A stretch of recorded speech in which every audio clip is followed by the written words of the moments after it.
फळं आणि भाज्या नेहमी त्या त्या सीझनमध्ये मिळतात ना, तीच खावीत. खरं तर 12ही महिने आता सगळे भाज्या आणि फळं मिळतात.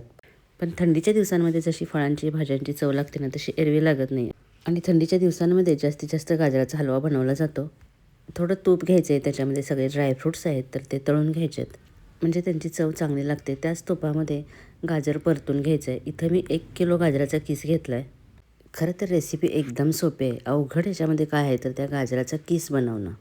खूप वेळ जातो ह्याच्यामध्ये. फूड प्रोसेसर असेल तर 2 मिनिटाचं काम, पण किसणीवर जर ही गाजरं किसायची म्हटली की बराच वेळ जातो. गाजर चांगलं परतून घ्यायचं आहे. एक 10 मिनटं वाफ काढायची आहे झाकण देऊन त्याच्यावरती.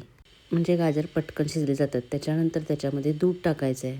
इथे मी अर्धा लिटर दूध टाकलं. साई सहित टाकायचं आहे. जास्ती साई असेल तर साईसुद्धा टाकली तरी चालेल. घट्ट साय असेल तर गाजराचा हलवा एकदम दाणेदार असा दिसतो. थोडा वेळ परतल्यानंतर त्याच्यामध्ये साखर टाकायची आहे. इथं मी थोडीशी साखर टाकली आहे. तुम्हाला जास्ती गोड आवडत असेल तर अजून साखर टाकू शकता. पण गाजराचा हलवा पण खायचा आहे आणि डाएटसुद्धा नाही बिघडून द्यायचं आहे, म्हणून थोडीशी साखर टाकली आहे.